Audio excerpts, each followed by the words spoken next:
Bismillahirrahmanirrahim. Assalamualaikum warahmatullahi wabarakatuh. Sekilas tentang kali ini, judulnya adalah Kebakuan Ajaran Islam, Diskursus Ulama Tradisional dan Revisionis Muslim. Disclaimer ya, bahwa kajian ini adalah melihat ajaran Islam dari view atau kacamata ilmu pengetahuan. Semoga bisa dimaklumi. Terdapat pandangan mainstream bahwa agama Islam yang dikenal pada saat ini itu sudah sama dan sebangun, ya, atau katakanlah baku, ya, sama dan sebangun dengan Islam pada periode awal kehadirannya. Namun belakangan muncul ya semacam sanggahan terhadap pandangan tersebut. Dikatakan bahwa kebakuan Islam, ya, bahwa Islam yang baku, ya, ini terjadi tidak secepat sebagaimana selama ini diyakini oleh mayoritas kaum muslim. Melainkan, ya, kebakuan Islam, ajaran yang baku, itu terbentuk secara bertahap, ya, melalui proses, ya, yang lebih lama dari yang sekarang ini dimengerti gitu. Diskursus kebakuan Islam, ya, dalam episode ini merupakan gambaran, ya, adanya silang pendapat antara ulama tradisional dengan kelompok revisionis muslim.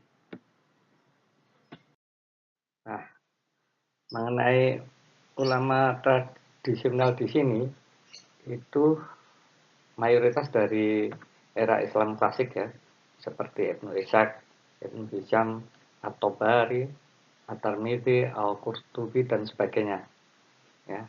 Sedangkan kelompok revisionis muslim itu bisa disebut misalkan Abdullah Yusuf, Mun'im Syiri, ya, Muhammad Arkun, Baghdad Al-Qadi, dan sebagainya. Tapi dalam konteks paparan ini, mayoritas adalah pendapat dari Mun'im Syiri. Mun'im Syiri ini seorang ya, cendekiawan muslim ya. Dia lahir dan tumbuh dewasa lahir di Madura, ya. Kemudian menempuh pendidikan standar ya di perguruan tinggi muslim. Namun sekarang beliau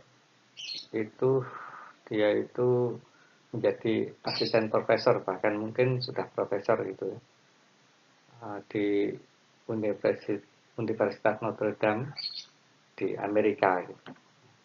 Memang beberapa argumennya itu cukup menggigit bahkan kontroversial ya, kurang lebih seperti itu.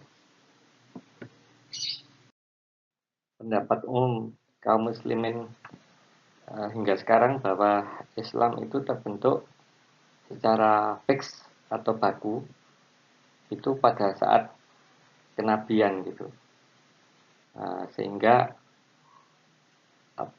urutan atau ritual agama yang kita lakukan sekarang itu sama persis dengan pada saat zaman kenabian gitu. Nah ini kemudian di-challenge oleh beberapa orang gitu dari kelompok revisionis muslim bahwa hal itu tidak sepenuhnya benar seperti itu. Sekali lagi, menurut pandangan kaum muslimin pada umumnya bahwa bentuk ibadah yang dikenal sekarang ini itu sama dan sebangun atau artinya persis sama dengan yang dilakukan pada zaman kenabian. Nah ini mendapat challenge atau ya semacam sanggahan gitu, ya, terutama mengenai sebutan adzan ya dari kelompok revisionis ya. Ya ini kata adzan itu disebutkan sebenarnya ya, di Al-Quran itu tidak dalam kata seperti adzan gitu. tapi kata adzan itu digantikan dengan nida gitu. Ya. Nah, sebagai contoh di ini adalah salah satu penggalan sholat Jumu'ah ayat 9 ya. Idza nudiya ya. Ini artinya ketika panggilan ya, nida itu panggilan gitu. Sudah diseru ya. Nah, sehingga Al-Qur'an dalam sholat Jumu'ah ini menggunakan kata nida sebagai atau alih-alih ya, bukannya kata azan gitu. Nah, oleh karena itu disebutkan bahwa munculnya kata azan itu kebolehjadian bahwa itu berkembang atau ada atau muncul itu setelah pasca kenabian gitu. Nah, dari argumentasi dari ayat di atas gitu. Berikutnya adalah mengenai urutan atau tata cara sholat Jumat. Ya, menurut pandangan revisionis Muslim itu menyebutkan bahwa urutan dari sholat Jumat itu adalah sholat dulu, ya, baru disusul kemudian dengan khutbah. Ya, itu yang terjadi di zaman Nabi, ya, menurut revisionis Muslim gitu. Nah, sekarang kan terbalik gitu. Ya. Kalau sholat Jumat itu khutbah dulu, baru diakhiri dengan sholat 2 rakaat. Nah, ini menurut revisionis Muslim ada riwayatnya yang bisa pemeriksa baca di halaman ini. Selanjutnya juga terdapat perbedaan pendapat antara para ulama tradisional dengan kelompok revisionis Muslim gitu, terkait dengan perluasan wilayah agama Islam keluar Jazirah Arab. Para ulama tradisional itu berpendapat bahwa perluasan wilayah keluar Jazirah Arab itu sebagai hadiah ya, setelah agama Islam itu baku gitu, atau fix gitu pada era kenabian. Nah, sedangkan kelompok revisionis Muslim itu justru pada saat terjadinya perluasan wilayah Islam keluar Jazirah Arab itu berbarengan dengan proses terjadinya fiksasi gitu. Artinya perluasan wilayah ya, merupakan proses kelanjutan hingga terbentuknya Islam sebagai agama yang distintif itu, yang memiliki corak dan tata cara ritual tersendiri berbeda dengan agama-agama sebelumnya. Mana uraian sebelumnya, ini pandangan kelompok revisionis Muslim itu lebih kepada asumsi bahwa semula Islam hadir sebagai agama yang merangkul semua agama lain ya, dalam sebutan sebagai kaum atau orang beriman, al-mu'minun. Di dalam Al-Quran, kata mukmin itu muncul hampir 1000 kali. Sedang kata muslim hanya muncul tidak lebih dari 80 kali. Ya. Itu artinya kata mukmin itu lebih dominan ya, daripada kata muslim. Ya. Hal ini mengindikasikan komunitas yang ingin dibangun oleh Al-Quran adalah komunitas kaum beriman, community of believers. Ya, ini mereka yang mengimani keesaan Tuhan. Ya. Artinya pijakannya adalah inklusivisme.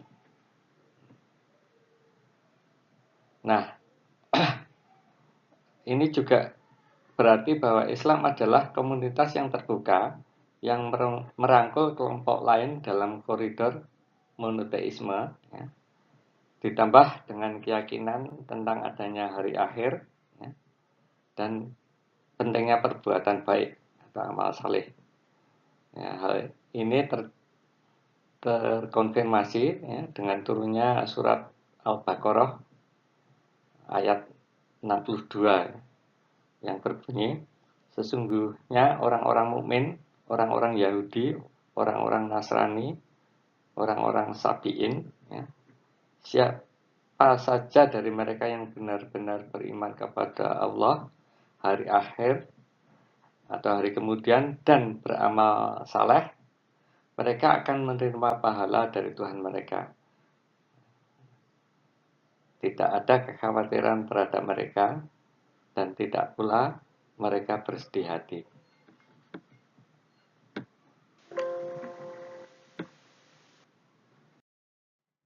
Berdasarkan pada surat Al-Baqarah ayat 62 ini, itu kemudian dikatakan bahwa Nabi membentuk piagam Madinah gitu. Ya. Sebuah semacam undang-undang, ya, di mana di dalam dokumen tersebut orang-orang Yahudi dan Kristen itu dimasukkan dalam satu komunitas atau ummah, ya, bersama pengikut Nabi Muhammad Shallallahu Alaihi Wasallam. Hipotesis bahwa komunitas Islam itu terbuka bagi kelompok Yahudi, Kristen, dan kaum monoteis lain ialah dua catatan awal yang menyebut Muawiyah sebagai Amir al-Mu'minin, ya. Dan dalam papirus lain tertulis Sanah Isnain wa Arba'in min Qadr al-Mu'minin. Di sini terlihat bahwa digunakan diksi atau kata-kata yaitu al-mu'minun, ya, alih-alih al-muslimun. Selanjutnya, dengan semakin sentralnya kedudukan Al-Quran dan Nabi Muhammad, maka kaum beriman tidak lagi meliputi komunitas agama lain. Langkah berikutnya adalah proses redefinisi, ya, ya, pada istilah kunci. Istilah mukminun yang semula inklusif dan mencakup kalangan monoteis dari keyakinan agama lain, kini dibatasi penggunaannya hanya untuk mereka yang mengikuti ajaran Al-Quran, yaitu orang-orang Islam. Nah, garis pemisah antara kaum beriman dan kaum Kristiani atau Yahudi mulai semakin jelas gitu. Nah, akhirnya yang tersisa adalah kata Muslim gitu. Namun demikian, karena Yahudi sudah disebut sebagai Yahudi dan Kristen disebut sebagai Kristen, maka istilah Muslim dalam Al-Quran akhirnya dinisbatkan secara eksklusif atau secara khusus kepada kaum monoteis yang mengikuti ajaran Al-Quran, yaitu kaum muslimin. Demikian, ya, ulasan ringkas tentang diskursus tentang kebakuan Islam antara ulama tradisional dan kelompok revisionis Muslim. Wallahu alam bisawab. Kurang lebihnya mohon maaf. Assalamualaikum warahmatullahi wabarakatuh.